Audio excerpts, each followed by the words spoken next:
Welcome to face నేను బ్రహ్మనాయుడు.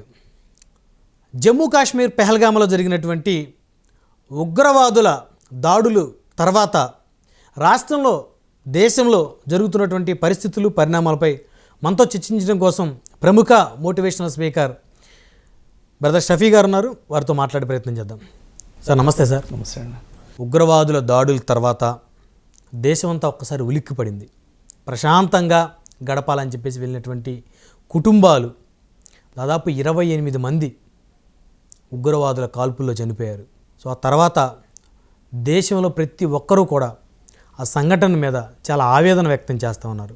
ఇంకెన్నాళ్ళు ఈ ఉగ్రదాడులు, ఇంకెన్నేళ్ళు మన దేశంలో మన పౌరులకి రక్షణ లేదా అనేటువంటి రకరకాల అభిప్రాయాలు కూడా వ్యక్తమవుతూ ఉన్నాయి. సో ఇలాంటి పరిస్థితుల్లో భారతదేశం మతాల మధ్య విద్వేషాలు చెలరేగకుండా ఉండాలంటే ఏం చేయాలి? చూడండి సార్, యాక్చువల్గా ఇప్పుడు ఏదైతే దాడి జరిగిందో చాలా బాధాకరమైన విషయం. అంటే ఒకసారి ఆలోచిస్తే ముఖ్యంగా అక్కడ పురుషుల్ని చంపేసి కుటుంబానికి బ్యాక్ బోన్ లేకుండా చేసి ఒక పెద్ద నష్టం. అంటే ఈ ఉగ్రదాడి ఒక పిరికి పందల్లాగా అక్కడ విహారయాత్రల కోసం వెళ్ళిన వాళ్ళ మీద AK-47 తీసుకొని దాడి చేయటం అంటే వాళ్ళ మూర్ఖత్వము, వాళ్ళ రాక్షసత్వం మనకు అర్థమవుతుంది. అక్కడ చాలా ఘోరమైన విషయం అండి. నిజంగా భారతదేశమే కాదు, ప్రపంచం మొత్తం ఉలికిపడింది. ప్రపంచం మొత్తంలో మానవత్వం ఉన్న ప్రతి ఒక్కడు కూడా ఈరోజు చాలా బాధలో ఉన్నాడు. చాలా బాధాకరమైన విషయం. మరి ఇలాంటి తరుణంలో భారతీయులందరి మధ్య ఒక ఐక్యత చాలా అవసరం. ఇక్కడ గమనించినట్లయితే బ్రహ్మనాయుడు గారు ఏ ఉద్దేశంతో వాడు అటాక్ చేశాడు? ఆ దుర్మార్గుడు పాకిస్తాన్ నుంచి ఎవడైతే అటాక్ చేశారో వాళ్ళకంటూ ఒక ఇంటెన్షన్ ఉంది, ఉద్దేశం ఉంది. ఆ ఉద్దేశాన్ని మనం అర్థం చేసుకోవాల్సిన అవసరం ఉంది. ఏంటిది అది? ముఖ్యంగా అక్కడ చెప్పాలంటే అటాక్ ప్రజల మీద చేయడమే కాకుండా, అక్కడ పర్యాటకుల మీద చేయడమే కాకుండా రిలీజియస్ ఫీలింగ్ వచ్చే విధంగా చేశారు. ఎంత బాధాకరమైన విషయం చెప్పండి. అంటే భారతదేశంలో హిందూ ముస్లింలు కలిసి ప్రశాంతంగా బతుకుతున్నారు, వీళ్ళ బతకనివ్వద్దు, వీళ్ళ మధ్య చిచ్చు పెట్టాలి, వాడి ఉద్దేశం. ఇలాంటి తరుణంలో మనం ఎంత కలిసికట్టుగా ఉంటామో అంటే వాడిని తిరిగి దెబ్బ కొట్టినట్టే మనం. వాడి ఉద్దేశం ఏంటంటే వాడు అనాలిసిస్ చేసే 1, 2, 3, 4 ఇంటెన్షన్స్ ఉన్నాయి. మొదటి ఇంటెన్షన్ ఏంటంటే బ్రహ్మనాయుడు గారు అక్కడ ఎప్పుడైతే మన ప్రధాని 370 ఆర్టికల్ మీద రద్దు చేసేసారో ఆ తర్వాత ప్రశాంతమైన వాతావరణం ఏర్పడింది. ప్రకటించారు ప్రశాంతమైన వాతావరణం వచ్చేసిందని చెప్పేసి. బోర్డర్స్ అన్ని కూడా స్ట్రిక్ట్గా ఉన్నాయని చెప్పి, బోర్డర్స్ అన్ని 100% సేఫ్ అని చెప్పేసి ప్రకటించారు. అమిత్ షా గారు ప్రకటించారు, మోదీ గారు ప్రకటించున్నారు. ఇలాంటి తరుణం చూడండి, గత 2 సంవత్సరాలకి ఇప్పటికి చూస్తే టూరిస్టులు దాదాపుగా అప్పుడు 1 కోటి మంది ఉన్న వాళ్ళు ఇప్పుడు 2.5 కోట్ల వరకు అయిపోయి ఉన్నారు. ఆదాయం కూడా బాగా పెరిగింది కదా సార్. ఆదాయం పెరిగింది, ప్రజలకి నమ్మకం వచ్చిందండి. ఇప్పుడు నేనున్నాను, నా భార్య పిల్లలతో పాటు కాశ్మీర్ వెళ్తాను. ఎందుకు వెళ్తాను? సేఫెస్ట్ ప్లేస్ కాబట్టి వెళ్తాను. అవును, సేఫెస్ట్ ప్లేస్ అన్న ఆలోచనతో నేను అక్కడికి వెళ్తాను. ఆ విధంగా 1 కోటి మంది ఉన్నట్టు టూరిస్టులు 2.5 కోట్లు అయిపోయారు. అంటే ఇక్కడ కాశ్మీర్ సుస్థిరంగా ఉంది, ప్రశాంతంగా ఉంది, సెటిల్ అయిపోయింది అన్న వార్త జీర్ణించుకోలేని ఈ ఉగ్రవాదులు అటాక్ చేశారు. అంటే ఇక్కడ పీస్ఫుల్గా ఉంది అన్న వార్తను వాళ్ళు తట్టుకోలేపారు. ఇక్కడ ఒక అంశం షఫీ గారు, ఎవరైతే ఉగ్రవాదులు కాల్పులు జరుపుతున్నటువంటి తరుణంలో కొంతమందిని బట్టలు విప్పించి, ఇంకా చెప్పాలంటే పచ్చిగా వారు సుంతి చేసుకున్నారా లేదా అనే దాన్ని చెక్ చేసి కాల్చి చంపిన ఘటన ఎలా చూడాలి? మత విద్వేషాలు ఇక్కడ రేకెత్తింప చేయాలి. ప్రశాంతంగా అభివృద్ధి చెందుతున్న భారతదేశం, పాకిస్తాన్ చూడండి దరిద్రంలో ఉంది ఈరోజు. దాని జీడిపి చూడండి అడక్కదిన పరిస్థితిలో ఉంది. పక్కన అభివృద్ధి చెందుతున్న భారతదేశాన్ని చూడలేక చిచ్చు పెట్టాలన్నా అని చెప్పేసి చేసినటువంటి కార్యక్రమం. అంటే వాళ్ళు చేసినట్టు ఈ సంఘటన వల్ల ఇక్కడ ఉన్నటువంటి హిందూ ముస్లిం వివాదాలు, అంటే హిందూ ముస్లిం ఫీలింగ్ పుట్టించాలి, ఇక్కడ కలిసికట్టుగా ఉన్న యునైట్గా ఉన్న వాళ్ళు చిచ్చు పెట్టాలన్న ఆలోచనతో చేసినటువంటి కార్యక్రమం ఇది. అంటే ఈ దేశంలో అల్లర్లు రేకెత్తించేలా చేయాలి 100%. ఈ తరుణం చూడండి సార్, ఇప్పుడు ఈ అటాక్ సమయంలో ప్రభుత్వం చూడాల్సిన కోణం ఏంటి, ప్రభుత్వం తీసుకోవాల్సిన స్టెప్స్ ఏంటి, ప్రజలు చూడాల్సిన కోణం ఏంటి, ప్రజలు తీసుకోవాల్సిన స్టెప్స్ ఏంటి మనకు తెలుసుకోవాలి చాలా క్లారిటీగా. ఉదాహరణకి ప్రభుత్వం ఉంది, ప్రభుత్వం ఉన్నప్పుడు అక్కడ చూడండి దాదాపుగా ఇండియా బోర్డర్ దాటేసి దాదాపు 150-200 కిలోమీటర్ల లోపలికి టెర్రరిస్టులు వచ్చేసారు. అవును, ఒక్కసారి ఆలోచించండి ఏం జరుగుతుంది ఇక్కడ. అంటే సెక్యూరిటీలో ఎక్కడ ఏ లోపమైనా ఉందా, లేక అక్కడ ఉన్నటువంటి వారు ఇంకెవరైనా సహకరిస్తున్నారా, ఈ కోణంలో దర్యాప్తు. ఎందుకంటే మన దేశానికి కోసం బాధ్యత మన అవసరం. దర్యాప్తు చేయడంలో తప్పలేదు. కశ్మీర్ అన్నది మనదండి. భారతదేశం మీద దాడి జరిగిందంటే కశ్మీర్ సహిత భారతదేశం మీద కదా దాడి జరిగింది. కశ్మీర్ సహిత భారతదేశం దాడి జరిగింది కాబట్టి మన ఏరియాలో కూడా ఎలా వచ్చాడు, దీని మీద చాలా స్ట్రిక్ట్గా ఆలోచించాల్సిన అవసరం ఉంది. వచ్చిన వ్యక్తి ఆర్మీ దుస్తులతో ఎలా వచ్చాడు అంటే వెనక కాన్స్పిరెన్సీ ఏముంది, ఎవరెవరు దీన్ని సహకరించారు, ఆ లోకల్లో ఉన్న వాళ్ళు కంప్లీట్గా దర్యాప్తు చేయాలి, పూర్తిగా తెరపచాలి భారతదేశం. ఎందుకంటే నరేంద్ర మోడీ గారు తీసుకున్న స్టెప్స్ ఉన్నాయి. ఇప్పుడు పాకిస్తాన్కి ఎప్పుడో బుద్ధి చెప్పాల్సింది, ఇంతవరకు కూడా ఆగాల్సిన పరిస్థితి కాదు. ఎందుకంటే మాటికి ఈ విధంగా ఉగ్రవాద చర్యలు చేయడం అనేది చిన్న విషయం అండి. ప్రశాంతంగా బతుకుతున్నాము, అన్నదమ్ములా కలుస్తున్నాము, మన మధ్య చిచ్చుపట్టే ప్రయత్నం వాడు చేయడం అవునా? ఇంకోటి, కశ్మీర్ని ఒక రాష్ట్రంగా, ప్రత్యేక రాష్ట్రంగా ప్రకటించబోతున్నారు. ఇది తట్టుకోలేని పరిస్థితి. ఎందుకంటే మా కశ్మీర్ అని చెప్పేసి వాళ్ళు ఆలోచనలో ఉన్నప్పుడు కశ్మీర్ని ప్రత్యేక రాష్ట్రంగా, ఒక రాష్ట్రంగా ప్రకటించాలని మనం ఇప్పుడు నరేంద్ర మోడీ గారు ప్రకటించున్నారు. ఇది తట్టుకోలేని వాళ్ళు, ఇది లేదు, ప్రశాంతంగా లేదు, ఇక్కడ అల్లర్లు ఉన్నాయి అని చెప్పేసి ప్రపంచానికి మెసేజ్ ఇవ్వాలనుకుంటున్నారు.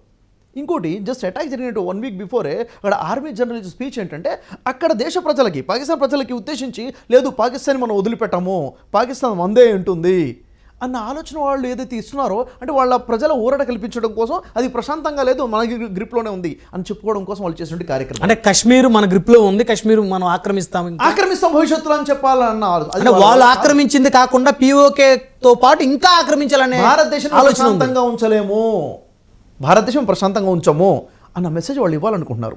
ఈ తరుణంలో భారతదేశంలో ఉన్నటువంటి ఆర్మీ, ఇంటెలిజెన్సీ డిపార్ట్మెంట్ పూర్తి కట్టుదిట్టంగా ఉండడమే కాకుండా భారతీయుల మధ్యన ఐక్యత రావాల్సిన అవసరం చాలా ఉంది. ఇప్పుడు హిందూ ముస్లిం విడగొట్టాలని వాడు ఏదైతే చేస్తున్నాడో, మనం కలిసికట్టుగా ఉంటే చెప్పు తీసుకుని ముఖం మీద కొట్టినట్టు. కాబట్టి ఇలాంటిగా మన వ్యవహారం ఈరోజు ఉండాలి. ఈరోజు మన మధ్యనే చిచ్చు పెట్టేటువంటి ప్రయత్నాలు కొంతమంది చేస్తుంటే వారు అర్థం చేసుకోవాలి అసలు ఉగ్రవాదుల యొక్క పన్నాగం ఏంటి. అవునా? దేశాన్ని అస్థిరం చేయాలి, దేశంలో మత కల్లోలాలు రెచ్చగొట్టాలి, దాని ద్వారా వాళ్ళే కొట్టుకొని చావాలి. బయట వాళ్ళు అవసరం లేదు కదా, వీళ్ళు ఎప్పుడు కొట్టుకొని చేస్తారు, ఇంకో బయట శత్రువు అవసరం లేదు. కాబట్టి వాడు స్ట్రాటజికల్గా ఆలోచన ప్రకారంగా చేస్తున్నాడు. దీన్ని మనం గుర్తించాల్సిన అవసరం ఉంది. ఇక్కడ ఇంకొక అంశం షఫీ గారు, ప్రధానంగా కనుక చూస్తే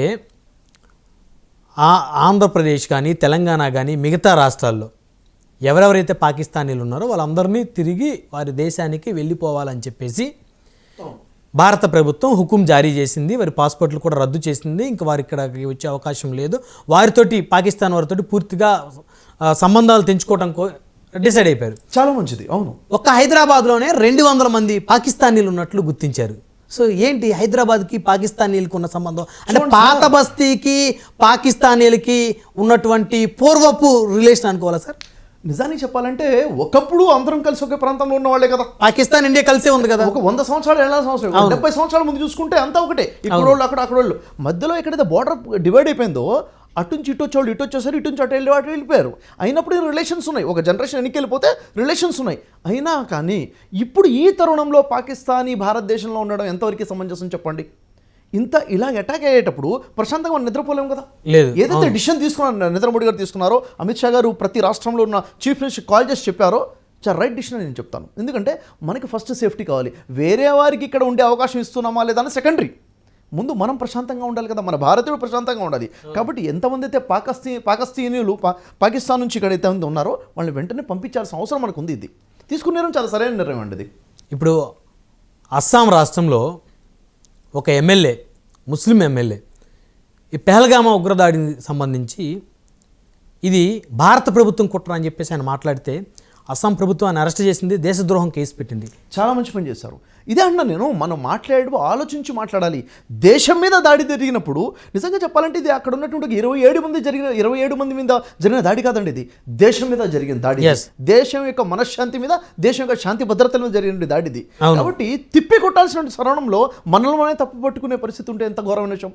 ఉండొచ్చు మనలో 1-2 లోపాలు ఉంటే సవరించుకుందాం, ఇది మన లోపల విషయము. సెక్యూరిటీని కట్టుదిట్టం చేద్దాము, ఇంకా బోర్డర్ని ఇంకా కఠినంగా సీజ్ చేసే విధంగా చేద్దాము. కానీ ఈ టైంలో తిప్పి కొట్టాల్సిన సమయంలో ఈ విధంగా మాట్లాడడం తప్పండి. కానీ షఫీ గారు, భారత సైన్యంలో ముస్లింల పాత్ర ఏ మేరకు ఉందని అనుకోవచ్చు? చూడండి సార్, ఇప్పుడున్న భారత సైన్యంలోనే కాదు, దేశం యొక్క స్వతంత్ర పోరాటంలో చూసుకున్నా కానీ ఆ రోజు నుంచి హిందూ ముస్లింలు ఏకమై పోరాడితేనే స్వతంత్రం వచ్చింది. ఈరోజు పోలీస్ డిపార్ట్మెంట్లో అయినా కానీ, ఆర్మీలో అయినా కానీ ముస్లిమ్స్ పాత్ర ఉంది ఖచ్చితంగా. అందరం కలుస్తేనే భారతీయులం. పాకిస్తాను మతం పేరుతో విడబడ్డ దేశం అది. కానీ భారతదేశము అందరం కలిసి అందరి కోసం ఉన్నటువంటి లౌకిక దేశం భారతదేశము. అవునా లేదా? అంటే ఈరోజు ఒక మాట చెప్పాలంటే, ప్రపంచ దేశాల మొత్తంలో, ఒక ముస్లింలో మాట్లాడుతున్నాను ఇప్పుడు నేను, ప్రపంచ దేశాలలో ఎన్ని ముస్లిం దేశాలు అయితే ఉన్నాయో అన్ని దేశాలు సిగ్గుతో తలదించుకునే పరిస్థితిలో పాకిస్తాన్ ఉందండి ఈరోజు. అంటే ప్రతి దానికి కూడా ప్రతి సమాజంలో ఏదన్నా లోపం ఉంది అని చెప్తారు కదా, ఆ విధంగా ముస్లిం సమాజానికి ఒక పెద్ద లోపం పాకిస్తాన్ అని చెప్పాలి. ఎందుకంటే వాళ్ళు చేస్తుంటే కార్యక్రమాలు ప్రపంచం మొత్తం చూస్తుంది. పాకిస్తాన్ యొక్క పాస్పోర్ట్ గ్రీన్ కలర్ పాస్పోర్ట్. ఆ పాస్పోర్ట్ తీసుకుని ప్రపంచంలో ఏ దేశంలోకి వెళ్ళినా కానీ వాళ్ళకి సరైన గౌరవం దక్కనండి పరిస్థితి. అంటే ఆ గ్రీన్ కలర్ పాస్పోర్ట్ చూస్తేనే అన్ని దేశాల పౌరులు అసహించుకుంటారు భయంతో. అంటే వీళ్ళు మనుషులు కాదు, వీళ్ళు ఒక ఉన్మాదులు అని చూసే పరిస్థితికి ఈరోజు పాకిస్తాన్ దిగజారిపోయింది. ఈరోజు అసలు పాకిస్తాన్లో మనశ్శాంతి ఉందా అంటే వాళ్ళే కొట్టుకొని చచ్చిపోతున్నారు. ఎన్ని చోట్ల ఎన్ని అటాక్స్ చూడట్లేదు. ప్రతి దానికి కూడా చంపడము చావడమే పరిష్కారంగా ఉన్నటువంటి తరుణం. నిజంగా మనం రక్షించబడ్డామని చెప్పాలండి. భారతీయులు చాలా గొప్ప అదృష్టవంతులు, చాలా మంచి ప్రశాంతమైన గడ్డ మీద మనం బతుకుతున్నాము. కానీ ఆ చీడ పిరుగులకు దాడి పడకుండా మనం కాపాడుకోవాలి. ఎందుకంటే పక్కన మనం మనశ్శాంతిగా ఉంది, వాడు తట్టుకోలేకపోతున్నాడు. అవును, మన డెవలపింగ్ వాడు తట్టుకోలేకపోతున్నాడు, డిస్టర్బ్ చేసే ప్రయత్నం చేస్తున్నాడు. కాబట్టి మనం ధీటైన సమాధానం చెప్పాల్సింది ఏంటంటే మనం కలిసికట్టుగా ఉండి డెవలప్ అయ్యి చూపించాలి మనం. సార్, అసదుద్దీన్ ఓవైసీ గారు ఓ మాట అన్నారు నేషనల్ మీడియాతో మాట్లాడుతూ. ఇంటెలిజెన్సీ ఫెయిల్యూర్ అనేటువంటి అంశాన్ని ఆయన ప్రస్తావించారు. అంటే ఇలాంటి సమయంలో అలాంటి మాటలు మాట్లాడే ఎంతవరకు కరెక్ట్ అంటారు? సరే, ఇంటెలిజెన్సీ ఫెయిల్యూర్ అనే విషయం ఏదైతే ఉందో ఇది మనం ఇంటర్నల్గా మాట్లాడుకోవాల్సిన విషయము. ఎప్పుడు కూడా బయట మాట్లాడే విషయం ఒకటి ఉంటుంది, మనం లోపల మాట్లాడుకునే విషయం ఒకటి ఉంటుంది. మనం చూసుకోవాల్సింది ఏంటంటే ఉగ్రవాదులు బోర్డర్ దాటి 200 కిలోమీటర్ల లోపలికి ఎలా వచ్చేసారు, గన్నులు పట్టుకుని ఎలా వచ్చేసారు, సామాన్య ప్రజల దాకా ఎలా వచ్చారు, మన భారతీయుల మీద అటాక్ ఎలా చేయగలిగారు, మళ్ళీ పట్టుబడ్డారంటే పట్టుబడకుండా ఇప్పటివరకు అలాగే బోర్డర్ దాటి వెళ్ళిపోయారా, లోపలే ఉన్నారా, వాళ్ళకి ఎవరు ఏంటి అంటే ఇదంతా కూడా క్వశ్చనబుల్ ఉంది. మాట్లాడాలా లేదా అనేది సెకండ్ పాయింట్. మాట్లాడుకుంటే మనం లోపల మనం దాన్ని కరెక్షన్ చేసుకొని సెక్యూరిటీని కట్టుదిట్టం చేసుకోవాలని సెకండ్ పాయింట్. కానీ వాస్తవానికి ప్రాబ్లం అక్కడ ఉందంటే ప్రాబ్లం ఉందండి. ఎందుకంటే మన ప్రధానమంత్రి, మన హోమ్ మినిస్టర్ మనకి చెప్పారు సేఫ్టీగా ఉంది, పర్యాటకులు రావచ్చు అని చెప్పినప్పుడే కుటుంబాలు తరలి వెళ్ళాయి అని ఎంటర్టైన్మెంట్ కోసము హాలిడేస్ స్పెండ్ చేద్దామని చెప్పేసి. అక్కడ ఈ దాడి జరిగిందంటే సెక్యూరిటీ లోపమే కదా సార్. అక్కడ అంటే దాదాపు 2000 మంది అక్కడ పర్యాటకులు ఉన్నారు. అక్కడ పోలీస్ కట్టుదిట్టం ఎక్కడ ఏమీ లేదు, అక్కడ సేఫ్టీ ఏమీ లేదు. సడన్గా అటాక్ జరిగిపోయింది అంటే ఎవరు ఊహించకపోవడం తప్పంట. నేను ఎందుకు ఊహించకపోవడం తప్పంటే ఈ ఇన్సిడెంట్ జరగక కరెక్ట్ వారం రోజుల ముందు పాకిస్తాన్ ఆర్మీ జనరల్ హెచ్చరించాడు కదా, पाकिस्तान की कहानी अपने बच्चों को जो है आपने जरूर सुनानी है ताकि वो पाकिस्तान की कहानी ना भूलें. Well, our forefathers they thought that we are different from the Hindus in every possible aspect of life. Our religion is different, our customs are different, our traditions are different, our thoughts are different, our ambitions are different. That was the foundation of the two nation theory that was laid there. That we are two nations, we are not one nation. So because of that our forefathers they struggled, mounted that incessant struggle to create this country. Our forefathers they have sacrificed immensely and we have sacrificed a lot for the creation of this country. And we know how to defend it. My dear brothers and sisters and sons and daughters, please don't forget the story of Pakistan. Whether it is the third generation or the fourth generation or the fifth generation, they know that what Pakistan is for them. Kashmir గురించి ప్రస్తావించుకుంటూ మేము దీన్ని వదిలిపెట్టాము అని చెప్పేసి హెచ్చరించున్నాడు. కరెక్ట్గా ఈ incident ఒక 2 రోజుల ముందు పాకిస్తాన్ ఆక్యుపైడ్ కాశ్మీర్లో కూడా జరిగిన ర్యాలీలో కూడా హెచ్చరించున్నారు. వాళ్ళు మేము వదిలిపెట్టిన రక్తపాతం సృష్టిస్తాము అన్నారు. ఇంతకన్నా పెద్ద వార్నింగ్ ఏం కావాలి? ఇంత పెద్ద వార్నింగ్ ఇచ్చినప్పుడు ఎంత కట్టుదిట్టంగా ఉంది. ఎందుకంటే ఆ ప్రాణాలు పోయిన ప్రాణాలు తెచ్చివ్వలేము కదండి. ఆ కుటుంబాలకు మనం ఏం సమాధానం చెప్పగలుగుతాము? మనకు కావాల్సింది, మనకి ఇంత పెద్ద ఆర్మీ ఉంది ఎందుకని? మా రక్షణ కోసమే కదా, భారతీయుల దేశ రక్షణ కోసమే కదా. ఆ రక్షణలో ఇంకా బాగుంటే బాగుండు అన్నది నాకు అనిపిస్తున్న విషయం. అది సరే, ఇప్పటి వరకు దేశంలో జరిగినటువంటి అనేక ఉగ్రదాడులు చూస్తే అబౌవ్ 90% చనిపోయిన వాళ్ళు హిందువులే కాదంటారా? ఎస్, చూడండి ఇక్కడ జనాభా 80-90% హిందువులే ఉన్నారు. అటాక్ జరిగినప్పుడు కూడా హిందువులు చనిపోతున్నారు, ముస్లిమ్స్ చనిపోతున్నారు. అంటే ఈ మతం వాళ్ళు మాత్రమే చనిపోతున్నారు కాకుండా అందరూ చనిపోతారు. ఇప్పుడు చూడండి, ఇప్పుడు జరిగినట్టు 27-28 మంది చనిపోయారు. దాంట్లో 2 ముస్లిమ్స్ ఉన్నారు అక్కడ. అంటే ఉగ్రవాదులతో పోరాడి, అంటే ఇప్పుడు సైనికులు పోరాడాల్సింది ఒక వ్యక్తి పోరాడాడు, ముస్లిమే పోరాడాడు కదా. ఎందుకోసం పోరాడాడు? మన భారతీయుల కోసమే పోరాడాడు కదా. ఒక భారతీయుడే పోరాడాడు. అక్కడ పోరాడింది ముస్లిమా అని చెప్పడం నా ఉద్దేశం కాదు. అంటే మీరు హిందువులు అన్నారు కాబట్టి ముస్లిం అంటున్నాను. కాబట్టి ఇప్పుడు కూడా భారతీయుడే సార్, హిందూ ముస్లిం అన్న భేదం లేదు. ఇప్పుడు నేను భారతీయుడిని. ఇప్పుడు చూడండి, నేను ముస్లింగా పుట్టాను, దాంట్లో నా ప్రమేయం ఏముంది చెప్పండి? అవును, మీరు ఒక హిందూగా పుట్టారు, మీ ప్రమేయం ఏముంది చెప్పండి? అంతా భగవంతుడి చేతిలోనే ఉంది. భగవంతుడి చేతిలో ఉంది. మన కులాలు మన చేతుల్లో లేవు, మన మతాలు మన చేతుల్లో లేవు, అవునా లేదా? అందరూ మనుషులమే, అందరూ ఒకే రకంగా తల్లి కడుపులోంచి ఒకే రకంగా జన్మిస్తారు. నా రంగు నేను నిర్ణయించుకోలేదు, నా ఎత్తు నేను నిర్ణయించుకోలేదు, నా కులాన్ని నేను నిర్ణయించుకోలేదు. కానీ నా క్యారెక్టర్ ఈజ్ ఇంపార్టెంట్. నాలో మానవత్వం, అది నేను నిర్ణయించుకుంటాను. ఎంత మానవత్వంతో ఉన్నామన్నది ఇంపార్టెంట్. సరే, ఇప్పుడు ఈ పరిస్థితులన్నీ ఒకసారి అబ్జర్వ్ చేస్తే దేశంలో హిందువులకి ముస్లింలకి మధ్య ఈ పెహల్గామా దాడి తర్వాత కాస్త అగాధం ఏర్పడింది అన్న మాట వాస్తవం కదా. దీన్ని ఎలా కంట్రోల్ చేయాలి? ఈ తరుణంలో హిందూ ముస్లిం మధ్య ఒక అగాధం వచ్చింది అంటే ఉగ్రవాదులు సాఫల్యం పొందారు అని అర్థం. వాడి ఉద్దేశం బాంబు వేయటము, నలుగురిని చంపడం కాదు. ఇక్కడ హిందూ ముస్లింల మధ్య చిచ్చు పెట్టి దూరం చేయటమే వాడి ఉద్దేశం.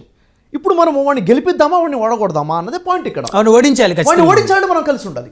ఈ షఫీ అయినా బ్రహ్మానాయుడు అయినా కానీ సొంత అన్నదమ్ములకు లాగా మనం కలిసి ఉండాలి. అప్పుడు వాడిని టెర్రరిస్ట్ని ఓడగొట్టినాడు. ఒకవేళ బ్రహ్మానాయుడు గారికి షఫీ గారికి మధ్య చిచ్చు వచ్చేసింది, ఎడబాటు వచ్చేసిందంటే వాడు గెలిచినట్టే కదా. వాడి ఉద్దేశం అది కదా. అందుకే వాడు పేరడుగు మరి హిందూ అని చంపే ప్రయత్నం చేశాడు. కాబట్టి హిందూ ముస్లింలు రెచ్చగొట్టాలి అన్నదే వాడి ఉద్దేశం. ఎందుకంటే వాడిది పాకిస్తాన్ అండి, వాడిది పాకిస్తాన్, మతం పేరుతో విడబడ్డ దేశం, మంది లౌకిక దేశం, అందరం కలిసికట్టుగా ఉన్నాం మనం, అవునా లేదా? ఇప్పుడు ప్రపంచ దేశాలకే రోల్ మోడల్ భారతదేశం. ఈరోజు విశ్వ గురువుగా పిలువబడుతున్న దేశం భారతదేశం. విశ్వానికి, ప్రపంచం మొత్తానికి ద మాస్టర్ కంట్రీ ఏదంటే భారతదేశం. దాంతో మనకేంటి పోలిక అసలు, అవునా లేదా? కాబట్టి ఇక్కడ మనం కలిసికట్టుగా ఉండడమే జయం అంటాను నేను. షఫీ గారు, పాకిస్తాన్ మీద యుద్ధానికి భారతదేశంలో ఇంటికొక పౌరుడు రావాలని ప్రధానమంత్రి పిలుపునిస్తే షఫీ గారు సిద్ధంగా ఉన్నారా? మొదటి పౌరుడుగా నేను నిలబడతాను సార్. మొదటి పౌరుడుగా దేశ రక్షణ కోసం ఆర్టికల్, భారతదేశం నా మాతృభూమి, భారతీయులందరూ నా సహోదరులు, దేశ రక్షణ కోసం నా ప్రతి రక్త బొట్టు కూడా చిందించడానికి సిద్ధంగా ఉన్నాం. మన తాత ముత్తాతలు చిందించారు సార్. స్వతంత్రంతో మన దేశాన్ని ఎలా కాపాడుకుని చెప్పండి? మన దేశం స్వతంత్రం ఎలా వచ్చింది? అనేక మంది ప్రాణాలు కోల్పోతారు. స్వతంత్ర భారతదేశం వచ్చింది. ఈరోజు స్వతంత్రం కోసం పోరాడాలంటే, న్యాయం కోసం పోరాడాలంటే మొదటి అడుగు నాదే ఉంటుంది, బ్రదర్ షఫీగా ఉంటుంది. సో ఇక నుంచి జరిగేటువంటి పరిస్థితుల అంశాల మీద కనుక మనం చూస్తే, సో ఎలా ఉండాలి హిందూ ముస్లింలు ఈ ఉగ్రదాడి తర్వాత వీరి మధ్య, ఈ రెండు మతాల మధ్య ఎలాంటి డిస్టర్బెన్స్ లేకుండా ఉండాలంటే ఎలాంటి చర్యలు తీసుకోవాలి షఫీ గారు? మొదటి విషయం ఏంటంటే సార్, ఇక్కడ ప్రధానమైన పాత్ర ఏముందంటే, అసలు ఈ డిఫరెన్సెస్ ఎందుకు వస్తున్నాయంటే మన ధార్మిక గ్రంథాలకు మనం దూరం అయిపోయామండి. ధార్మిక గ్రంథాలు మనం గట్టిగా పట్టుకుంటే మనంతా కలిసికట్టుగా ఉంటాం. ఎందుకంటే మన వైదిక ధర్మం మనకేం చెప్తుంది, సనాతన ధర్మం ఏం చెప్తుందంటే సర్వే జనం సుఖినో భవంతు అని చెప్తుంది. సర్వజనులు సుఖంగా ఉండాలి అని చెప్తున్న ఇంత గొప్ప సనాతన ధర్మం మనది. సర్వజనుల్లో హిందువులే లేరు, అందరూ ఉన్నారన్న విషయం ఒక హిందూ గుర్తిస్తాడు. అలాగే నిన్ను వల్ల నీ పొరుగువారిని ప్రేమించుము అని బైబిల్ బోధించేటప్పుడు ఆ క్రైస్తవుడు గుర్తిస్తాడు, నా పొరుగువాడు క్రైస్తవుడే కాదు, ఎవరైనాగా నేను ప్రేమించాల్సిందే అని చెప్పేసి. అదే ఖురాన్ చెప్తున్న, ఇస్లాం ఇచ్చిన సందేశం ఏంటంటే నీ పొరుగువాడిని నువ్వు ఎలా ఇష్టపడతావో అలా ఇష్టపడు, నీకోసం నువ్వు ఏదైతే ఇష్టపడతావు అలా నువ్వు వాడిని కూడా, అతని కోసం కూడా ఇష్టపడని చెప్తున్న ఇస్లాం. పొరుగువారంటే ముస్లిం అవ్వాల్సిన అవసరం లేదు, మన గ్రంథాన్ని మనం చేత పట్టుకోవాలి. ఎందుకంటే సనాతన ధర్మం మనకు నేర్పింది ఏంటంటే మానవులందరూ కూడా వసుదైవ కుటుంబం అని చెప్పింది. వసుదైవ కుటుంబం అంటే అందరూ ఒకే రక్తము పంచుకుని పుట్టాం కదా, మనందరం అమ్మా నాన్న ఒకళ్ళే, ఒకే తల్లిదండ్రుల నుంచి పుట్టాం. బైబిల్ అదే చెప్తుంది, ఖురాన్ అదే చెప్తుంది. ఎప్పుడైతే ఈ గ్రంథాలు చెప్తున్నాయో బ్రహ్మనాయుడు గారిలో ఉన్నటువంటి రక్తమే నాలో కూడా ఉన్న రక్తం అదే. ఉదాహరణకు ఒక మాట చెప్తానండి, నిజం చెప్తాను. ఏంటది అంటే, ఇప్పుడు మీ నాన్నగారు ఉన్నారు, మీ నాన్నగారికి నాన్న ఉన్నారు, ఆ నాన్నకు నాన్నకు నాన్నకు నాన్నకు నాన్నకు నాన్న మొదటి నాన్న ఉన్నాడే, ఆయనే కదా నా నాన్న కూడాను. అంటే మీ నాన్నగారే నాకు కూడా నాన్న. ఇదే కదా సనాతన ధర్మం బోధించింది, ఇదే కదా ఖురాన్ బోధిస్తుంది, బైబిల్. ఈ గ్రంథాన్ని కరెక్ట్గా అర్థం చేసుకుంటే సరిపోతుందండి. ఇది ఎవరు చెప్పాలంటే మన ధార్మిక గురువులు ఉన్నారు, మత గురువులు చెప్పాలి. గురువులు చెప్పాలి. మనిషిని మనిషిగా ప్రేమించు, మానవ సేవయే మాధవ సేవ అన్నప్పుడు మానవుడిలో మతం లేదండి. నేను మానవుడికి సేవ చేయాలనుకున్నప్పుడు మరి ఆ మానవుడు హిందువా ముస్లిమా చూస్తున్నా అంటే అసలు నాలో మానవత్వం లేదని, నేను దేవుడిని అర్థం చేసుకోలేదని అర్థం. ఒక మానవుని హింసిస్తున్నా అంటే దేవుణ్ణి హింసిస్తున్నానని, ఒక మానవుని మోసం చేస్తున్నానంటే దేవుణ్ణి మోసం చేస్తున్నానని కదా. కాబట్టి దేవుని మనం చూడలేం, ఒక మనిషిలోనే ఆ దైవత్వాన్ని చూసుకుంటాము. మానవ సేవయే మాధవ సేవ అంటే ఇది. కాబట్టి ఎప్పుడైతే ధార్మిక గ్రంథాలను మనం తెలుసుకుంటామో, ఈ ధర్మం ఏంటో మనకు అర్థమవుతుందో, ధర్మో రక్షతి రక్షిత, మనం ఎప్పుడైతే ధర్మాన్ని రక్షిస్తామో అప్పుడు ఆ ధర్మమే మనల్ని రక్షిస్తుంది. ధర్మం ఏంటి? మానవులందరూ వసుదైవ కుటుంబం అనే ధర్మం, మానవులందరూ రక్త సంబంధం ఉన్నవాళ్ళు అన్నది ధర్మం. ఇది భారతీయులు మాత్రం అర్థం చేసుకోగలుగుతారు ఇంత చక్కగా, ఎందుకంటే వేదాలు బోధిస్తున్నాయి. ఇక్కడ చూడండి, నేను అనేక దేశాలు తిరిగి వచ్చాను బ్రహ్మనాయుడు గారు. నేను భారతీయుడిగా గర్వంగా చెప్పుకుంటాను. ఎందుకంటే భారతదేశంలో పుట్టానని, భారతదేశంలో తిరిగాను కాదు, అనేక దేశాలు చూసి వచ్చాను. కాబట్టి ఇలాంటి దేశం నేను చూడలేదు సార్. ఇన్ని రంగులు, ఇన్ని సంస్కృతులు, ఇన్ని మతాలు, ఇన్ని కులాలు, ఇన్ని విభేదాలు, ఇన్ని భాషలు, ఇన్ని ఉండి కూడా ఐక్యంగా ఉంటామే. ఇది ప్రపంచంలో ఎక్కడ? భారతదేశం భిన్నత్వంలో ఏకత్వం. భిన్నత్వంలో ఏకత్వం సార్. ఇది కదా పాకిస్తాన్ వాడు చూసి ఓరవలేని తనవాడిది. కాబట్టి మనం అర్థం చేసుకోవాలి, వాడి యొక్క పాకిస్తాన్లో ఉన్న ఉగ్రవాదుల యొక్క ఆలోచనలు ఏవైతే ఉన్నాయో వాటిని తిప్పి కొట్టాలి. ఎప్పుడో పాకిస్తాన్ బుద్ధి చెప్పాల్సిందే.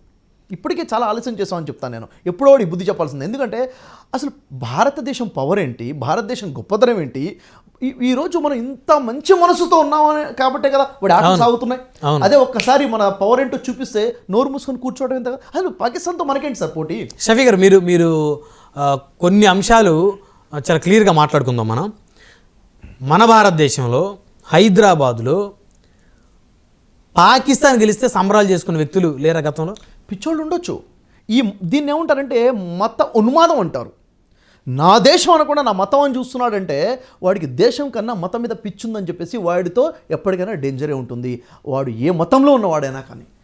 ఎలా సార్ వాళ్ళని కంట్రోల్ చేసేది ఎలా, వాళ్ళు మార్చేది ఎలా? చూడండి, ఏ మనిషినైనా మార్చాలి అంటే సార్, మార్చే అతిపెద్ద పవర్ ఏదైనా ఉందంటే ఆధ్యాత్మికత. ఇప్పుడు ఒక హిందూకి ఏదైనా చెప్పాలంటే భగవద్గీత ఎలా చెప్తుంది అంటే వెంటనే వింటాడు. అలాగే ఓ ముస్లిం చెప్పాలంటే అరే ఖురాన్లో ఎలా చెప్తుంది, ఖురాన్ ఏం చెప్తుంది, నువ్వు పుట్టిన గడ్డని ప్రేమించమని ఇస్లాం చెప్తుంది. నువ్వు ఏ గడ్డ మీద అయితే ఉన్నావో అక్కడ నుండి రాజ్యాంగాన్ని నిన్ను గౌరవించని చెప్తుందంటే వాడు గౌరవిస్తాడు. చెప్పాలి, క్లియర్గా అర్థమయ్యేటట్టు చెప్పాలి. పాకిస్తాన్ వాడు మనల్ని కాదని వెళ్ళిపోయిన వాడు పాకిస్తాన్. వాడు కలిసి సంబరాలు చేసుకుంటే కనీసం సిగ్గుండాలి కదా. నా దేశం, నా దేశం అన్న ఫీలింగ్ లేకపోతే, ఆ దేశభక్తి మనలో లేకపోతే, దేశం అనే ఫీలింగ్ మనలో లేకపోతే నిజంగా పెంచిన వాళ్ళ లోపం అని చెప్పాలి. ఈరోజు సార్ స్కూల్కి వెళ్ళినప్పుడు మీరు స్కూల్కి వెళ్ళారు, ప్రతిజ్ఞ చేశారు కదా. నేను స్కూల్లో ప్రతిజ్ఞ చేశాను. ఎందుకు? భారతదేశం నా మాతృభూమి సార్, భారతీయులందరూ నా సహోదరులు, నేను నా దేశాన్ని ప్రేమిస్తున్నాను. అదే కదా కావాల్సింది, సహోదరుడుగా ప్రేమిస్తున్నావు. నిజంగా ఒక భారతీయుడిని నువ్వు నా భారతీయుడుగా సోదరుడుగా ప్రేమించట్లేదంటే నీలో దేశభక్తి లేదని. నేను నా కులపోడినే ప్రేమిస్తాను, కులపోడినే ఇష్టపడతాను, తప్పు. నా మతపోడినే ఇష్టపడతాను అంటే దేశాన్ని అర్థం చేసుకోలేదని అర్థం. మంచిని ప్రేమించాలి, మానవుడిని ప్రేమించాలి. దేశం అంటే మట్టి కాదు, దేశం అంటే మనుషులే కదా. కాబట్టి మనిషి సార్ ఎప్పుడు కూడా మనిషిని మనిషిగా చూడాలి. ఎలా? నీకు ఏదైనా జబ్బు వచ్చింది, నేను ఆపరేషన్ చేయించుకోవాలి, మంచి డాక్టర్నే చూస్తావు తప్ప నీ కులపు డాక్టర్ని చూడవు, మతపు డాక్టర్ని చూడవు. అక్కడ ఉన్న కామన్ సెన్స్ వ్యవహారాల విషయంలో ఎందుకు తేడా వస్తుంది? బయటికి హోటల్కి వెళ్ళి భోజనం చేయాలన్నప్పుడు మంచి హోటల్ ఉందో చూస్తావు, ఎక్కడ రుచిగా ఉంటుందో అక్కడే చూస్తున్నావు కదా. కానీ ఇక్కడ కొన్ని అంశాలు అంటే కొంతమందికి నచ్చినా నచ్చకపోయినా మనం డిస్కస్ చేస్తాం, ఓపెన్గా మనం మాట్లాడాల్సినటువంటి సమయం ఇది.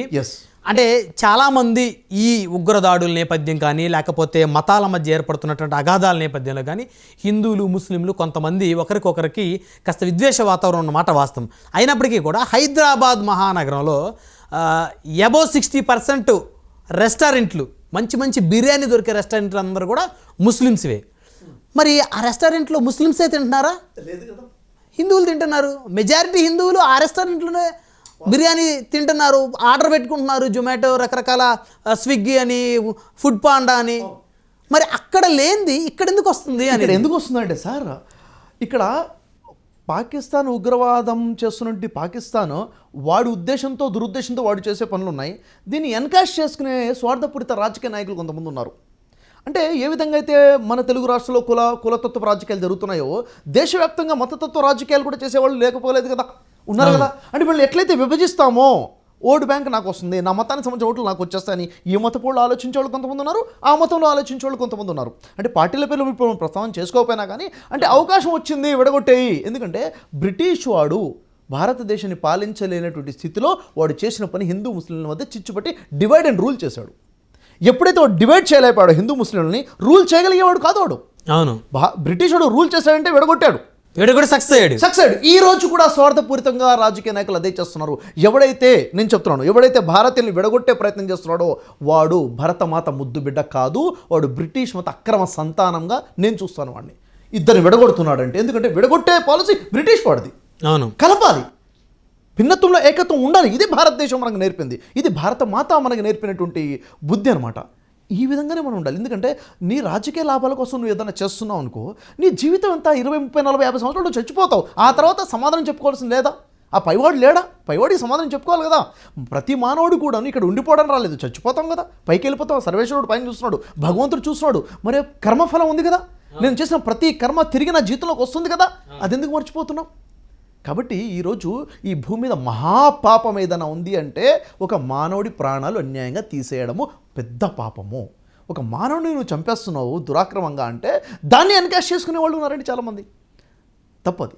కాబట్టి మానవుడి ప్రాణాలు, ఒక్క మానవుడి ప్రాణాలు తీస్తే సమస్త మానవుని చంపినంత పాపం అని చెప్పేసి ఖురాన్ చెప్తుంది. ఒక్క మానవుడి ప్రాణాలు కాపాడితే మానవులందరి ప్రాణాలు కాపాడేంత పుణ్యం అని కూడా ఖురాన్ చెప్తుంది.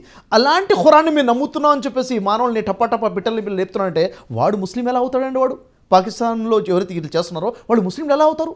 అంటే వాడు చేస్తున్న కార్యక్రమము భారతదేశాన్ని విచ్ఛిన్నం చేయడం కోసం చేస్తున్నాడు. ఇది మాటిమాటికి నేను ఇదే చెప్తున్నాను. కాబట్టి మనం అప్రమత్తంగా ఉండాలి, కలిసికట్టుగా ఉండాలి. మనం ఎంత కలిసికట్టుగా ఉంటే వాడు అంత కడుపులో మంట ఉంటుంది. ఓడించాలంటే భారతీయులందరూ ఏకం అవ్వాలి. సరే, ఇప్పుడు ఈ పరిస్థితుల్లో అంటే 28 మందిని చంపినటువంటి నేపథ్యంలో దాదాపు 95% హిందువులే కాబట్టి చనిపోయిన వారు. సో ఇప్పుడు ముస్లింకి ఏమన్నా కాస్త ఇన్సెక్యూరిటీ ఫీలింగ్ ఏమన్నా ఉందా ఈ దేశంలో? అంటే మీరు అబ్జర్వ్ చేస్తున్నారు, మీ స్నేహితులు, మీ బంధువులు, మీ ఫ్రెండ్స్.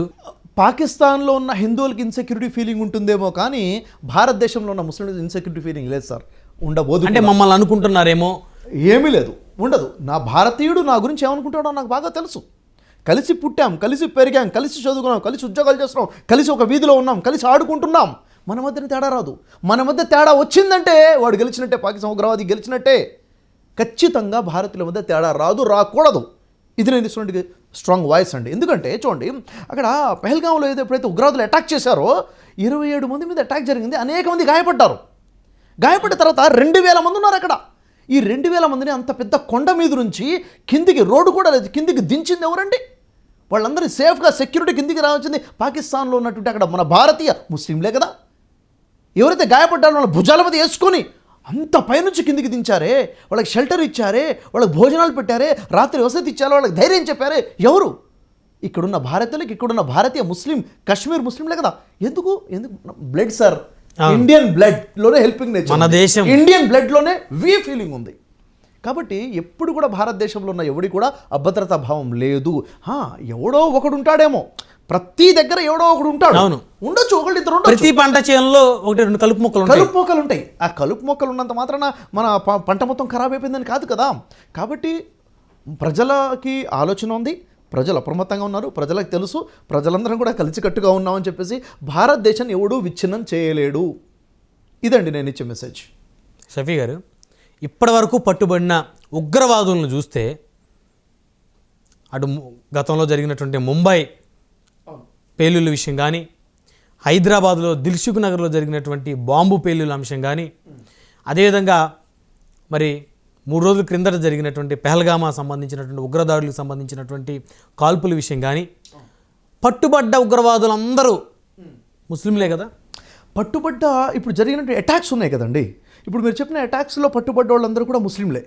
అయితే భారతదేశంలో జరిగిన ప్రతి అటాక్లో పట్టుబడ్డ వాళ్ళు ముస్లింలు అంటే కాదు. ఎందుకంటే నాకన్నా ఎక్కువ మీకు ఇన్ఫర్మేషన్ ఉంటుంది.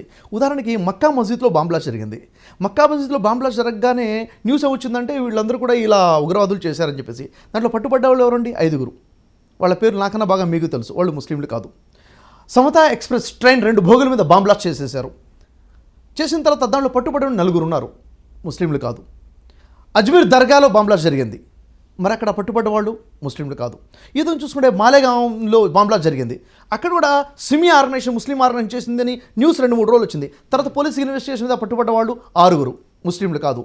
ఇప్పుడు ఇలా చూసుకుంటుంటే ముస్లింలు పట్టుబడ్డప్పుడు మీడియా ఒక రకంగా చూపిస్తుంది, ముస్లింలు కాకుండా హిందువులు పట్టుబడ్డప్పుడు. ఉదాహరణకి నేను మీకు కొన్ని పేర్లు చెప్తాను, మీరు ప్రస్తావించారు కాబట్టి, లేకపోతే ఈ ప్రస్తావన నేను చేయదలుచుకోలేదు. ఉదాహరణకి కొన్ని పేర్లు మనం మాట్లాడుకున్నట్లయితే, ఇప్పుడు సమతా ఎక్స్ప్రెస్ ట్రైన్ అటాక్ జరిగింది, 2 భోగిలో బాంబ్ బ్లాస్ట్ చేశారు, దాదాపు 50 మంది చచ్చిపోయారు స్పాట్లో. అక్కడ 100కు పైగా మంది క్షతగాత్రులు అయిపోయారు. ఆ బాంబ్ బ్లాస్ట్ చేసిన తర్వాత నిందితులుగా ఎవరిని అరెస్ట్ చేశారు? టెర్రరిస్టులుగా అరెస్ట్ చేసింది ఎవరిని అంటే స్వామి అసిమానందాన్ని అరెస్ట్ చేశారు, కమల్ చౌహాన్ అరెస్ట్ చేశారు, లోకేష్ శర్మని అరెస్ట్ చేశారు, రాజేందర్ చౌదరిని అరెస్ట్ చేశారు, సందీప్ డాంగేని అరెస్ట్ చేశారు, రామచంద్ర కల్సంగ్రాని అరెస్ట్ చేశారు. అంటే ఈ ట్రైన్ అరెస్ట్ చేసింది ఎవరిని? ఇది న్యూస్లో ఎక్కువగా లేదు. ఇంకొకటి, మక్కా మసీద్లో బాంబ్ బ్లాస్ట్ జరిగింది, అప్పుడు ఎవరిని అరెస్ట్ చేశారు? అరెస్ట్ చేసిన నిందితులు ఎవరు 5 పేర్లు ఉన్నాయి. ఇంకా అజ్మీర్లో బాంబ్ బ్లాస్ట్ జరిగింది. అజ్మీర్లో అరెస్ట్ చేసినప్పుడు దేవేంద్ర గుప్తాను అరెస్ట్ చేశారు, భవేష్ పటేల్ని అరెస్ట్ చేశారు, సునీల్ జోషిని అరెస్ట్ చేశారు, స్వామి అసిమానందాన్ని అరెస్ట్ చేశారు. అంటే ఇక్కడ నేను చెప్పాలనుకున్న విషయం ఏంటంటే ఇక్కడ ప్రతి అటాక్లో కూడా ముస్లింలే చేస్తున్నారు అంత ఒక అపోహ ఉందండి. అంటే జరిగినటువంటి అటాక్స్లో మీరు రీసెర్చ్ చేసుకోండి, గూగుల్ చేసుకోండి, చాట్ జీపీటీని అడిగి చూడండి. సమతా ఎక్స్ప్రెస్ అటాక్స్లో అరెస్ట్ అయినటువంటి వారు ఎవరు, అజ్మీర్ దర్గాలో అరెస్ట్ అయిన వారు ఎవరు, మక్కా మస్జిద్ బాంబ్ బ్లాస్ట్ చేసినటువంటి దాంట్లో అరెస్ట్ అయినటువంటి వారు ఎవరు, మాలేగాం బ్లాస్ట్లో అరెస్ట్ అయిన మాలేగాంలో మోటార్ సైకిల్లో బాంబ్ పెట్టేసి అరెస్ట్ చేయడం జరిగింది, బాంబ్ బ్లాస్ట్ చేశారు. అంటే బాంబ్ బ్లాస్ట్ జరిగిన తర్వాత ఆ మోటార్ సైకిల్ ఎవరి పేరు మీద ఉంది, ఎవరెవరు పట్టుబడ్డారు, ఇవన్నీ కూడా మీడియా హైలైట్ చేయనటువంటి విషయాలండి. అంటే నేనేమంటానంటే ప్రతి మతంలో తప్పు వాళ్ళు ఉన్నారు, అవును, అన్నంత మాత్రం ఆ మతాన్ని తప్పు పట్టకూడదు అంట నేను. అవును, అంటే మనిషి తప్పు చేస్తే ఆ తప్పు ఆ మనిషిది లేదా ఆ కుటుంబాన్ని ఆ మనిషి పెంపకాంది, కానీ ఆ మతానికి అది కరెక్ట్ కాదు. దాన్ని నేను ఏకీభవిస్తాను. థ్యాంక్ యూ అండి, ధన్యవాదాలు షఫీ గారు. థ్యాంక్ యూ మచ్ అండి. మరి ఇది చూశారు కదా, భారతదేశంలో హిందువులు ముస్లింలు అందరూ కలిసి కట్టుగా ఉండాలని, సో హిందువుల్ని ముస్లింల్ని మధ్య ఒక అగాధాన్ని ఏర్పాటు చేసి మత కల్లోలాలు రెచ్చగొట్టేందుకే పాకిస్తాన్ ఉగ్రవాదులు ఎక్కడైతే పెహల్గామా ఉగ్రదాడిలో మతం అడిగి మరీ చంపారని చెప్పేసి తన అభిప్రాయాన్ని వ్యక్తం చేస్తూ ఉన్నారు ప్రముఖ మోటివేషనల్ స్పీకర్ బ్రదర్ షఫీ గారు.